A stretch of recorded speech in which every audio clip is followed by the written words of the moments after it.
Well guys, we are back to the channel and Outer Worlds 2 is out, but there is a slight problem here, and the fact that the game is tanking like crazy, and the current peaks, at least for now, maybe it's gonna get better over the weekend, we shall see, but the peaks are even lower than Avowed, which is potentially a problem for Obsidian Entertainment. So launch day on Steam, the peak 13,264 concurrent players versus Avowed launch day, which was 19,000. So effectively we have pretty much, you know, more than 5,000, almost 6,000 players less concurrent players on Steam playing the game. Now, of course, the game is on Game Pass, but let's just remember there are other games on Game Pass which achieved, you know, over 100,000 concurrent players lots of times.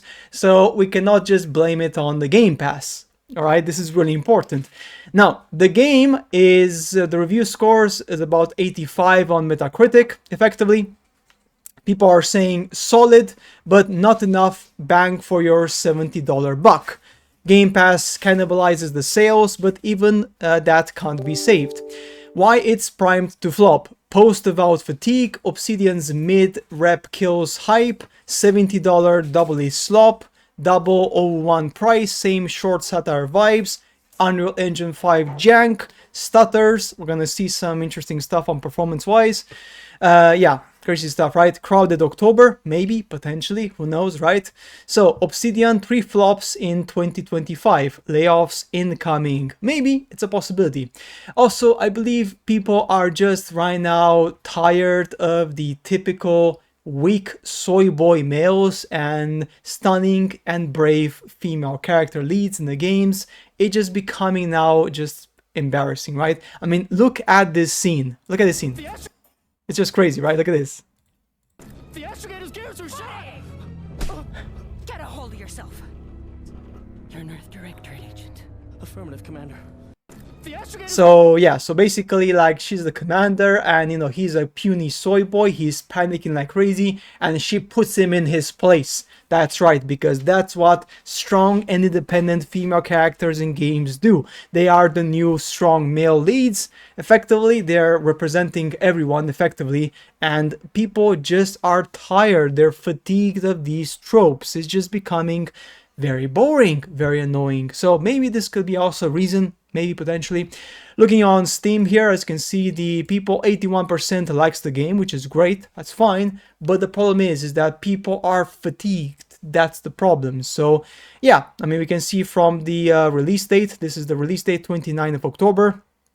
It just kind of flatlined there, and now it's already going down. So yeah, like I said, I'm not sure if over the weekend we will see more people playing it. Maybe it's going to go to 20,000 concurrent players. I'm not sure, to be honest. I don't see it happening, right? I mean, who knows, right? Now, in terms of graphics, this is not a problem, right? Some people may think, oh, the game runs really good. Well, let me show you what this person has done here.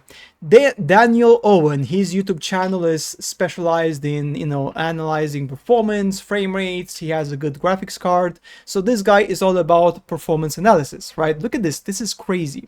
So Daniel settings, Owen, which is the max. Daniel Owen tested out Outer World 2 on his RTX 590 with very high settings at native 4K with hardware RT disabled, and look at the frame rate. It's honestly shocking how a game that looks like it's made for PS4 era runs below 40 FPS, even on the highest end hardware. That's right. That's right. Look at this. So in the 40s, so briefly dip 43, 44 frames per second. under 40. This is native 4K very high settings, which is the max preset, but without the hardware-based ray tracing. So that's what it looks like at native 4K on the RTX 5090. So yeah, certainly demanding game on the very high settings. And if we switched over to like, yeah, so in the...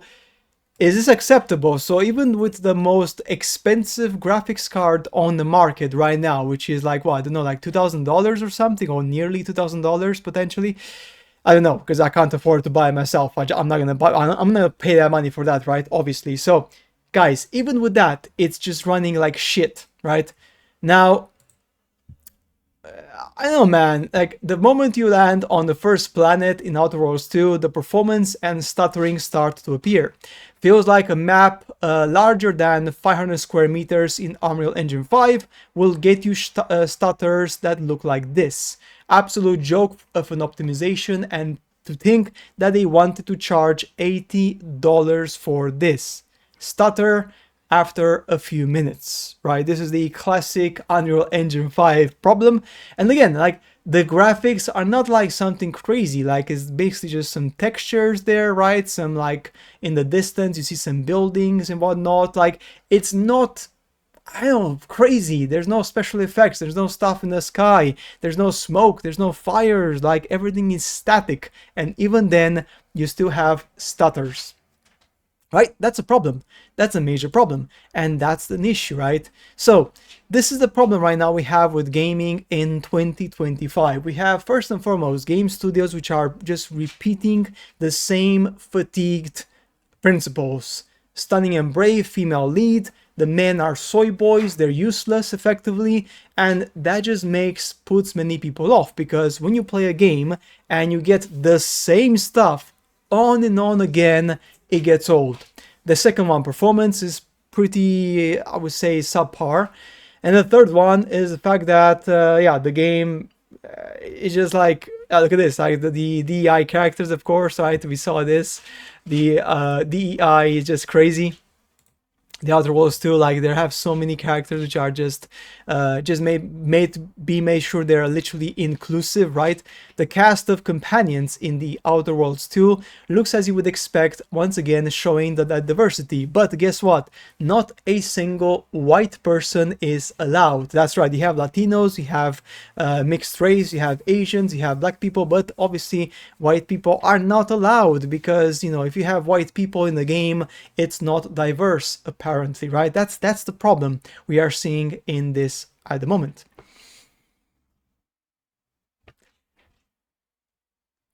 So yeah, that's it for me, guys, pretty much. I mean, I'm sure people will love it. That's absolutely fine. Right, reminder that Outer Worlds 2 hates you and wants to replace you. This is what kicked off the outrage, and still Obsidian has done nothing to address this on the release statement. This is what this person said, Josh Sawyer, right? He said, this was like a few years ago, I think 1 or 2 years ago, he said the following: reminder to black artists out there who are looking for portfolio reviews or job advice, my DMs are open and you will always have my priority. We got too many crusty white dudes in this field. Please let me help you replace me one day. I want to go back to living in the woods. So this person basically wants to be replaced. He wants white people to be replaced because he believes that there's too many white people in the industry. So because of that, he believes that there should be a priority on people based on their skin color, not based on their skills, not based on their intelligence, not based on their ability to provide a good game. No, it's all about based on their skin color because they want to be politically correct. They want to be showing to the world that they are nice people and they're trying to go ahead of the trends. What? The obviously DEI trends. So yeah. That's it for today's, guys. Honestly, like, I believe personally the game is not that bad, right? It's not like a horrible game. It's not like a trash game. Of course it's not. But the problem is that people are getting fatigued. People are getting fatigued of the same tropes, of the same problems. Unreal Engine 5 is just annoying. And just, you can tell from people, like, people are just not buying the game. People are just, they've seen this time and time again. Like, textures wise, gameplay wise, it's all very repetitive. It's all very like samey, right? And when people see the same game for like years and years and years, it just becomes a point where you know what to expect. So you just don't want to play the game because you feel like you've already played this game 3 years ago, 5 years ago, 10 years ago, right? Which had better performance and had better characters and because of that, many people are just not buying into it anymore.